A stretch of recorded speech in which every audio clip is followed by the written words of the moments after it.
morning and welcome to another Monday morning art talk. So I was thinking that what is it that I really base my life around through this whole art world? And what I've come to realize that in any situation that I do, I rely on two different choices, two things. And I think it's apparent in everything I do. And what those two choices are that I think about: will I regret it if I do it? And will I regret it if I don't do it? Oftentimes, what it comes down to is thinking about regretting it if I don't do it. Because I think there's nothing worse in this world than having that sort of regret. And we're all in this world and art world of just wanting to showcase our work and get a career in our work and have a happy life in our work. So I think you have to pull back and just think about those questions. And it's worked for me because you guys have heard through my art talks, I don't believe in failure. I don't care about failure. I love failure because it shows us what we need to do oftentimes, as long as you become aware of it. But by any situation I get into, every sort of aspect of my art that I try, I don't want to look back and go, dang, man, I wish I would have done that, right? How many times has it happened in your life where you go, I wish I would have accepted that invitation when that person asked me to do that, or I wish I would have just tried to take on that job where, even though I thought it was going to be hard and I knew maybe I couldn't do it. And it goes on and on, those forms of regret. So I figure, why not just try it?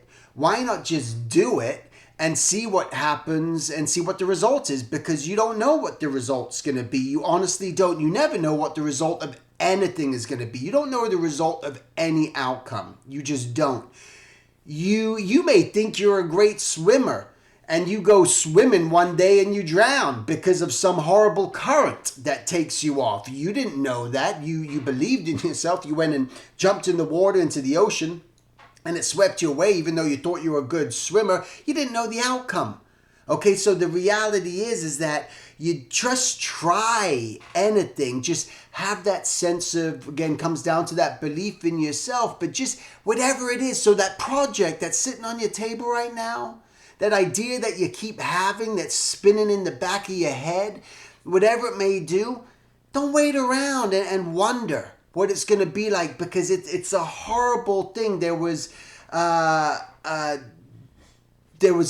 Dr. Wayne Dyer, this guy, great spiritual teacher, who said, don't die wondering. Yeah, don't die wondering. Don't die wondering what it would have been like had you taken that opportunity. And you know what's funny as I tie into this regret? I tell my son, he's 13 years old now, you know what one of my biggest regrets are, and I tell him all the time, I regret that when I was in high school, that I didn't go to all the high school dances. I was shy as a kid. And you would have thought it would have been easy. I've got an English accent, man. How much harder could it be to go out with girls? But in my mind, I was scared. I created this story in my head, and none of it was real. And I blew it, and I blew it, and I blew it every time. There was even a time where I was in high school, and I kept getting these notes in my locker from this girl all the time, and she was a cute girl. And I knew who it was, and she came up to me one day, and I was in my locker, and she said, hey, Stephen, how's it going? She said, have you been getting notes in your locker? And I said, no. Dang it, why did I do that? That was so stupid. But it was those things, and I regret that. I regret that I didn't take advantage of even those situations. So I tell my son all the time, son, don't do the mistakes I made. Just don't have that regret in life. Go to parties, go to dances, have fun. You never know what's going to happen. You know, don't do nothing stupid, but go out there and do it. And that's what it really comes down to. And that's a big thing where I've realized not to make that choice, okay? Because you got to go with your gut. And a lot of times your gut's gonna tell you, if you have that really bad feeling, well, maybe you got to believe in that and you got to trust in that. That your gut is telling you you're feeling that weird thing, that weird sensation. It can happen around people. You may walk into a room and that energy and that vibe, or that person you meet and you get this sort of weird vibe. God, that don't feel good about that person. It makes you cross the street, makes you not go into a certain particular environment because of that gut feeling. So I think you got to trust in that too, because that can get you in the wrong place. I mean, I've definitely had my share of not following my gut to where it led me astray, and then a bad relationship incurred, and it went horribly wrong. But my gut feeling was telling me, don't do it, don't do it. And then outside pressures or whatever else may have influenced me to do it, and I did it, and it was just the wrong decision in the end. But again, was it a failure? No.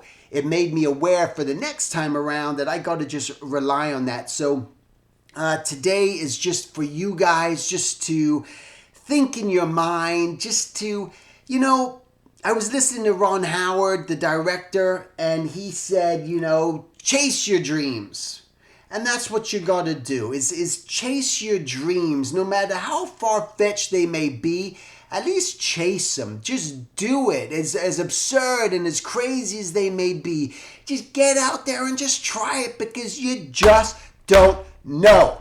And that's why you have to do it. And that's why you're going to change your mindset today. And that's why you're not going to live a life of regret. And you're going to do things that may make you uncomfortable, but at the end of the day, you're not going to have regret. So don't do it. Make that decision. So think about that.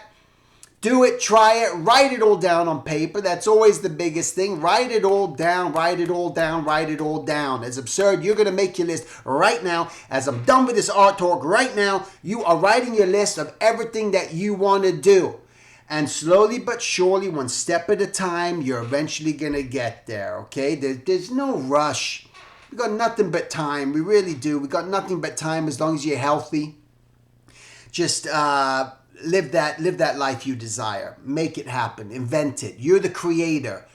You're the one that makes this happen. Not anyone else. It's no one else's decision. Sure, someone may decide whether they're going to hire you or not, but what? Are you going to be held upon and reliant upon them? That person's going to decide what you're going to do for the rest of your life. All right? Just be prepared for things that are going to, come. And as I'm talking here, it made, something that stuck with me when I was younger. My dad told me this, another one of those dad things, where he told me he had a friend who owned a big trucking company. That's what he wanted to do. He wanted to own a big trucking company. So it was a crazy, right? I want to own a trucking company? Okay, that's a pretty big dream. But he chased it and he pursued it. And he said that he was never afraid of failure, because he knew if something went wrong, because he had this experience, that he'll just change things again. So what happened was his trucking company failed, okay? And it went bankrupt and it broke. But he said, that didn't hold me back. I knew who I was. I knew what I was capable of doing. So he said, what I decided to do was I wanted to open up a, McDonald's franchise. But I need to learn the business. So he went and took a job as just a McDonald's employee, because he knew in his mind he's not going to stay an employee. He's going to become a manager someday because of his mindset, because he knew what he's capable of. So he eventually moved up to become a manager. He learned about all the operations, and then he went and opened his own franchise and now owns franchises. And because, again, having that belief, no regrets, don't worry about failure. So even if you think a job is below you, and I can't live like that, just, hey, know what your potential is. Know what you're capable of doing. Know who you are. And that'll take you to places that you can't even perceive in your mind at this point. So that's why it's important just to don't live that life of regret. Do what you got to do. Make it a great week. And anyone interested, I'm taking applications right now for my next semester it starts March 14th. I just started going gangbusters right now. And if you're interested, go to silverjournacademy.com, go to the enroll, and you can learn all about it. Make it a great week. No life of regret. And I'll talk to you guys next week. Take it easy. Hello, this is Steven, and I just wanted to tell you about this cool thing that I'm doing right now through my website at silvertunes.com. It's a Skype mentorship. In a sense, what I want to do is just talk to you, meet you, tell me about things that are happening in your life, see if there's anything that I could do to help you. I can look over your artwork, do your portfolio, and just maybe try to push you in the right direction that you want to take your life and your journey. All right, so you can go to silvertunes.com, go to classes, click on mentorship, and you can learn all about it. We can try to arrange a time, set up a date. It doesn't matter where you live in the world. And I just wanted to make it just very affordable, just to open it up, because I love doing this. I love meeting people from all over the planet. It's a really cool thing, and with this technology, why not? So that's it. Thanks. Whoa! Hey! Go, go back. Go back. Go back. Great. Go back. Go.